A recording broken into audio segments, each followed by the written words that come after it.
So today we're doing Module 5, Lesson 5, continuing on, and today's learning goal, you're going to connect what you already know about volume to the idea of filling containers with liquid, okay?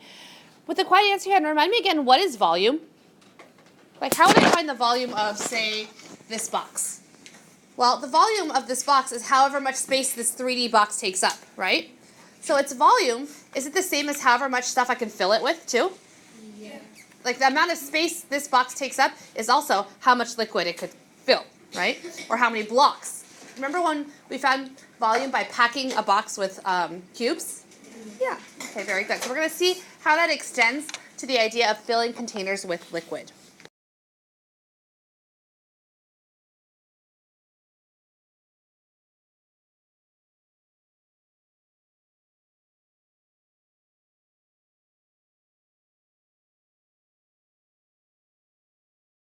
Okay, so one way we could find the volume of this box is to fill it with cubes. Yes? Okay, let's try that. If we're going to pack the cubes, let's write here that this is box number 1, and we could pack 96 cubes in it. Okay? Another way we could find the volume, though, is by measuring the length, the width, and the height. In measuring it, about what was the length? 9 what? Okay. What was the width? So 6.5 centimeters. What was the height? 2 centimeters. So given these measurements, can we find the volume? Yeah. What math sentence do I have to do? 9 times 2. Okay, let's do this part first. 6.5 times 2. What's 6.5 times 2? 13. Okay, so what's 9 times 13? What's 9 times 10? 90. What's 9 times 3? 27. So what's 90 plus 27? 117 cubic, what? Okay. We were able to see 112 in there, in our graduated cylinder, but unfortunately some leaked out. So I will tell you about 5 milliliters of water leaked out.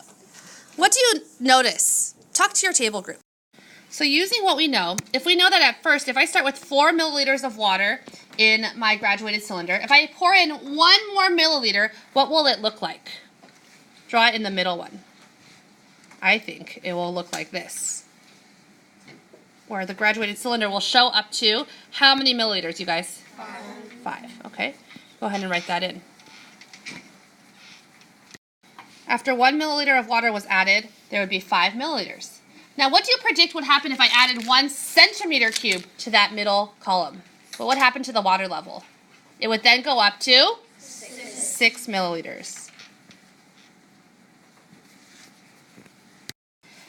And then, which brings us to number 4. What conclusion, then, can you draw about 1 cubic centimeter and 1 milliliter?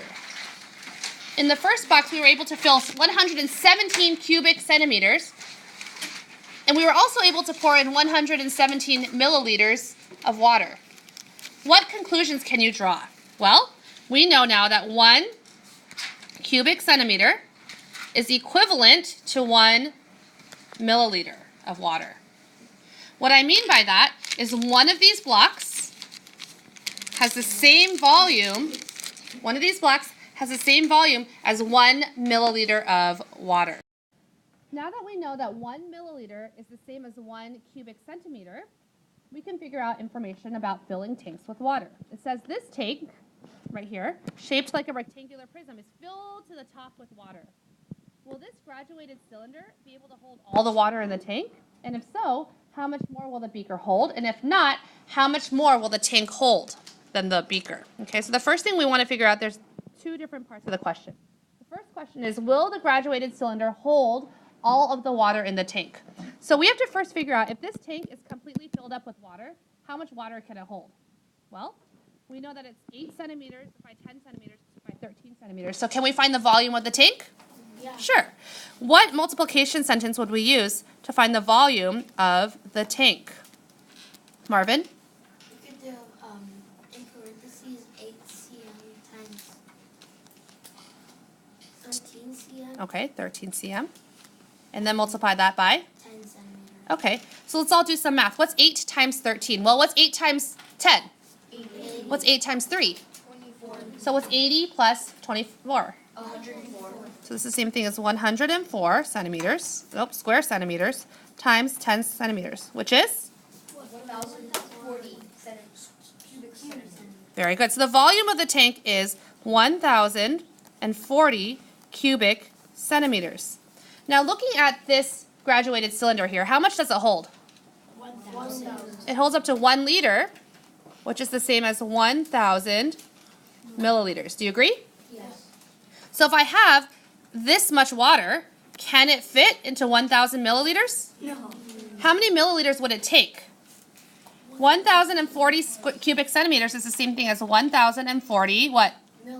Milliliters. Now we know that, right? If I only have space for 1,000 milliliters, can I fit it? No. So the first answer is no, the water will not fit. Okay, very good. Now the second part of the question asks, how much more will the tank hold compared to the beaker? The tank will hold how many more milliliters of water compared to the beaker? 40. Very good, write that down.